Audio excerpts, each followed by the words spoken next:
One of the most exciting things when it came to the WNBA new CBA was the increase in salaries is conversations about like, oh my god, this place is now making over $1 million and is it worth an over are they overvalued now and stuff like that. Because for that, like these were topics that NBA talk about like salaries and stuff like wow, so's making so much, that's so much money for him. But like in the NBA, it was never like a thing because the salary numbers were so close and stuff like that. So now, like for example, I just have the Chicago Sky salary cap thing. Like the difference between like Ashley Stevens making like $1 million versus like Sydney Taylor who's making 270. Like I said, like 730K difference is insane. Like the difference and stuff like that. Like and now we can talk about like who's like value and non and stuff like that. So I was going through all the teams. I have a list of four overvalues for sure. Three I think that could get in that conversation, and I found five undervalued contracts that I really like. So, well, I guess we'll start with being mean and nice. Um, Atlanta Smith signed for 3 years, $1.19 million. I'm not gonna lie. The way she performed in Chicago and Minnesota, like I thought it was gonna be a good deal, and I thought she was gonna help the team out. But I think like James Wade when she was with Chicago and Shirley's kind of showcase like her weaknesses, if you will, and like I was saying, hide your weakness and when assessing your strengths and stuff like that. And I mean, she's been banged up, she's been injured, she's I think lost some confidence. So like that 3 years left over $1 million isn't great, but at least like with pay, like the only slight process is like by the time her contract expires, will come out and she'll get a big extension. So it's not like it's a quite overlap. So like, but that's not great because now like it limits moves you can make moving forward. This guy's stuck with that contract for 3 years, but who knows? Maybe she can regain her value there and stuff like that. So that's not great. The Sparks, um, this might be number one to be honest with you. Um, Trading away Ricky Jacks for Avery Atkins was one thing, which I remember when I came out or like the poll came out and came finished. I really disagree. I'm like, wow, Chicago got potential steal because Ricky Jackson could be a star franchise caliber player. You can trade for Avery Atkins, who's a good player, but not like a star caliber player. Is one thing. But then it's signed to a 3 year deal over $1 million, and she's so badly underperforming. It's crazy. And like, yeah, she's maybe a good defender. In theory, she could be a good shooter and stuff like that. But the fact is, she's not scoring most games. Just be a big minus on offensive ball. And I look how great you are defensively. The rest of the team sucks around you defensively. So she's not being any value. And in fact, you have 3 years left on this contract for a very underwhelming player. It's just not great. Essie Magamo, I wrote down, but she's missed a lot of games. So the 3 years for $1.25 million isn't great by any means, but like she's been injured stuff like that. But I think the thing that's most interesting is like our fan and Diamond Milling clearly need to be good stars. They need as much reps as possible. So now you have to get third big, it's worth that much money and stuff like that. So it will be interesting to watch if she could get moved in the off season and what for and stuff like that. But like I still am a big believer in S.A. Mackmore. She's only still 26 years old. She's been in the league for a while, but I just think like she's kind of got overlap with these two picks, and probably definitely needs a fresh start. But the question for who and for what is a very fascinating conversation to have in the off season. I would say Derek Hamby signed for 3 years over $1.1 million. Also, is another contract that's like, wow, like a nice defender. She could score, but she's not a great spacer. And her defense is so bad, it doesn't matter how offense take is. And the fact that you have her and Atkins and also Erica Wheeler, is not as bad. She only signed for 625K. But if I can have those players for multiple years and someone like a Wade Burrell who will be in my undervalued contract, You signed her only for 271.5K. It's just like, what are we doing here? And just poor construction, and that's why they fired the GM. She did a bad job. I think some honorable mentions we need to, for overvalue could be Beyonce Laney, Hamilton. There's been a lot of drama there. She only signed for 400K, so I think she could get moved pretty easily because 400K is pretty easy to move on. So she's a popular trade candidate, but she hasn't done much, and there's been some drama there. To my fate, Bailey signed for a 1 year, $1 million contract for Toronto. Only 1 year though, so it's not too bad. But she only played in 10 games. She has been that impactful, and it's like, wow, you gave her $1 million and she's been underwhelming. And then I think Chicago's kind of owned like a separate video. So DJ Carrington, I guess we'll start off with. She hasn't played yet this year. You signed for $650K. She hasn't played yet. They've played 27 games, so she's going to miss half the season, or give or take of it. I think she'll come back the first game back, but I think that's just a conversation. I don't know, because she's coming back from this second surgery to remove some plays on her. I just don't know how much her injury was impacted like that, and it's like I think one of the visions for the team was Cardoso Stevens is the 5-4, Jackson will have the 3, we'll have Carrington at the 2, and with Sky Diggins at the 1. And because of Jackson's injury, that's not going to happen. So we'll see. I think when healthy, she's a really good player. So I'm excited to see what she looks like she's healthy and stuff like that. I think she's a candidate. If she does really good, you should at least call her, because maybe you can bring it back, or it need to flip it for something. So we'll see what happens there.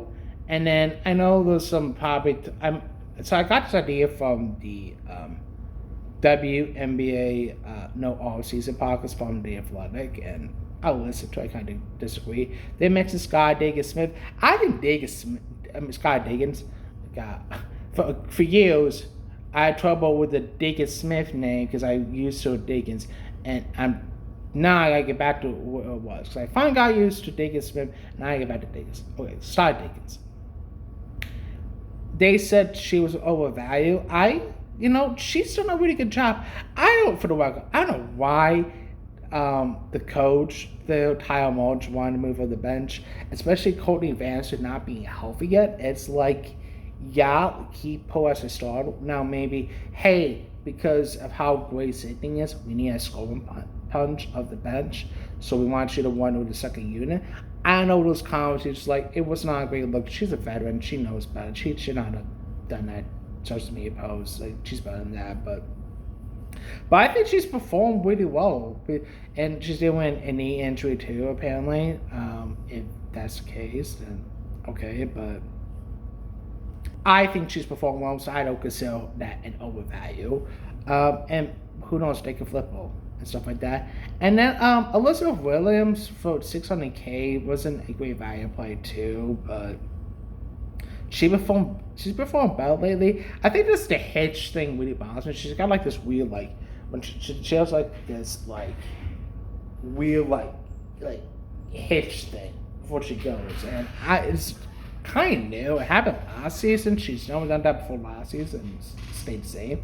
I don't know what happened. I don't know if she hurt herself or what. So yeah, just something to keep an eye on. But now for some really positive people. Undervalued. We already talked about way below 271.5K, 1 year reserve. A really small team like Seattle, or even a team like Toronto, Portland, should go out there with some cap space they're going to have and sign to like a 500K, 600K, 70K type contract for like a 1-2 year deal. Like, she's a good player, and they get her like that is impressive. And also, LA's gonna have a hard time retaining her because they got unless they lose Classic Pump, which will open up a lot of space, $999.99. $1 short for $1 million. Unless that she leaves in open space of, like, they're not gonna have the space to keep her because of all those other contracts we were talking about earlier with like Atkins and Magamo. No, I mean Atkins and Hamby and Ilka Wheelo. Like, it's just a lot of money to stack up for one player. So great job at LA, and she hopefully will get paid. Signing Neen Coffey to $350K and a $367.50 for Minnesota is great. She's started the full all season now that the Fisa Collar's back. The IMAX was for some time together. Coffey will probably come bench at times as well, but really great value sign, and so it's been really productive for them all season long. Shout out to Natasha Mack, $303K for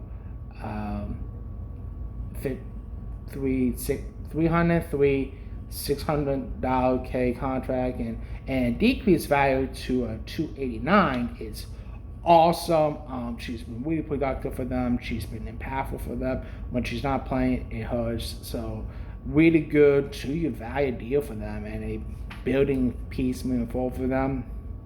So shout out to Natasha Mack. Nalissa Smith for $450K for Las Vegas has been money, has been really good this season. I think she's found a home, and I hope she sticks around there because I think like her next to Asia has been really good and has elevated her play a ton. And I think they just want to use so. And I think like, hey, you look who you're playing with. It makes your job so much easier. You're playing with Jackie Young, you're playing with Chelsea Gray, playing with Drew Loy, Asia Wilson, gonna get easy shots. And I think she's really produced. And from a player when she first came to the league, kind of struggled a bit, went to Dallas, and then we're glad to trade to Vegas. She now found a home, and it's the case. It's like you might bounce around a bit, but you find a home. That's great.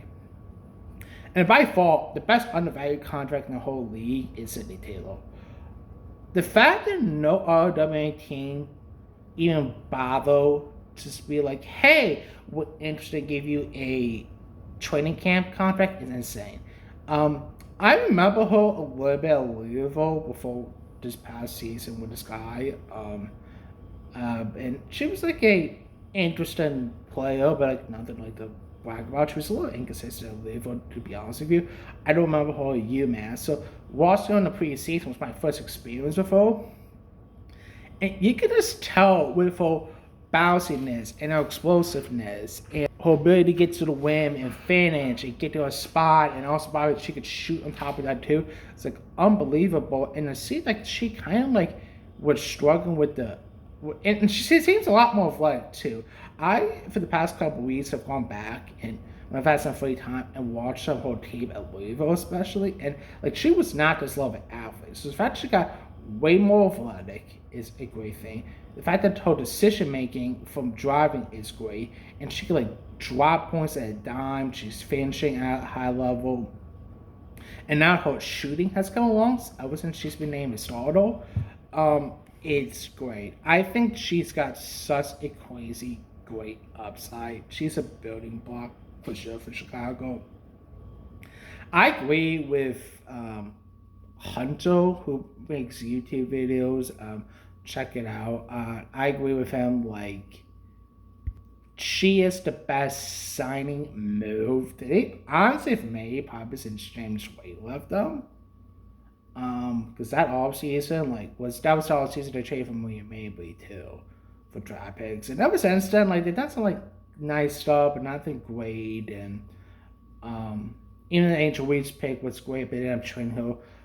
To get a bill, please, like her. I know she's only 25, but I think she's only gonna get better these next couple seasons. And you have her reserve right. They give her a bit nice contract extension and get her be part of this building blocks move.